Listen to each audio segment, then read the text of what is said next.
Architecte et militant de gauche, figure de mai 68, Roland Castro est décédé jeudi 9 mars 2023 à l'âge de 82 ans. Tout au long de sa carrière, il voulait remodeler les cités des grandes villes, quartiers populaires envahis de grands ensembles bétonnés qu'il détestait, pour retrouver le plaisir d'habiter. Cofondateur du collectif Banlieue 89, cet homme de petite taille, aux yeux verts rieurs, connu pour ses coups de gueule, s'est fait connaître en associant sa vision de l'habitat à un combat politique.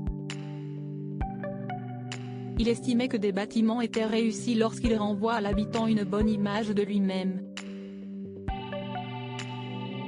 On lui doit la rénovation de la cité de la Caravelle à Villeneuve-la-Garenne et les cités des Hauts-de-Seine. Outre des logements, Roland Castro signa également la cité de la bande dessinée à Angoulême ou la bourse du travail de la ville de Saint-Denis. Opposé au fonctionnalisme de son prédécesseur Le Corbusier, apôtre du lien social à travers les lieux d'habitation, il militait contre l'apartheid urbain et voulait convaincre que les banlieues ne sont pas des fourre-tout pour exclus de la société.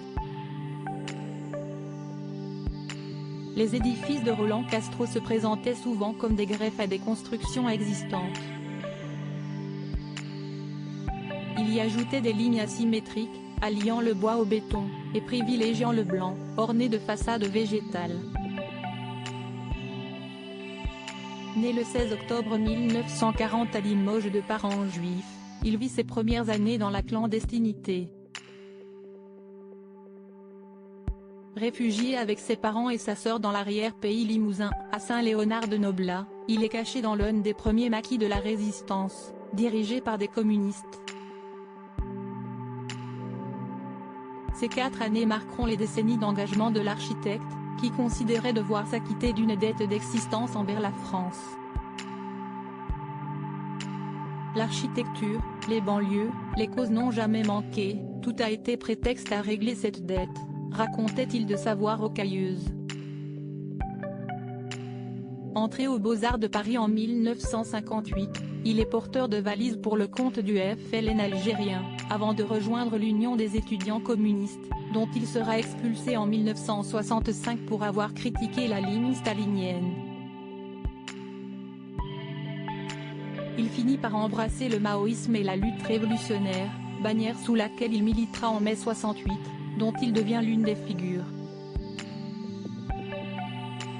La révolution en banlieue s'y est en 1983 qu'il parvient à donner une dimension politique à ses idéaux urbanistiques en cofondant Banlieue 89 avec son ami urbaniste Michel Cantal-Dupart.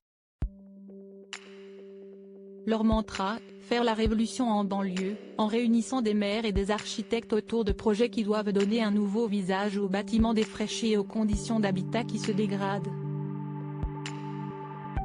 L'initiative remonte jusqu'à François Mitterrand, qui, à l'invitation de Roland Castro, visite la cité des 4000 à La Courneuve.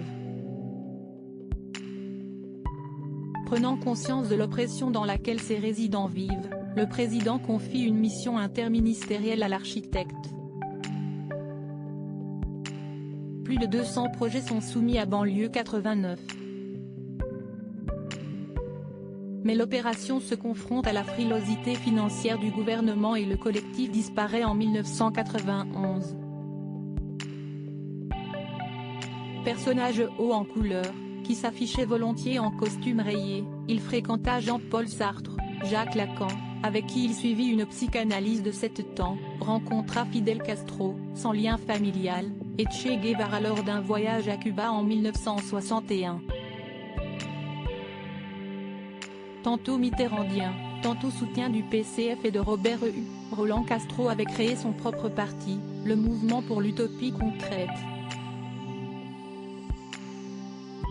Étiquette sous laquelle il se lança dans la présidentielle de 2007 mais sans collecter les parrainages nécessaires.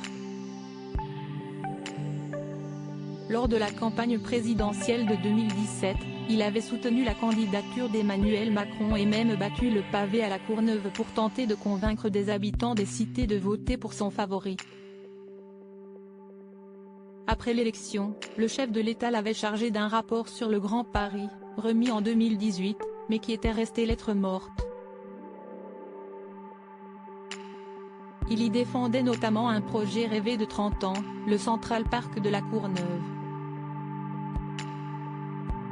Auteur de plusieurs livres, dont une autobiographie La Fabrique du rêve, 2010, Roland Castro était père de 5 enfants, issus de plusieurs mariages.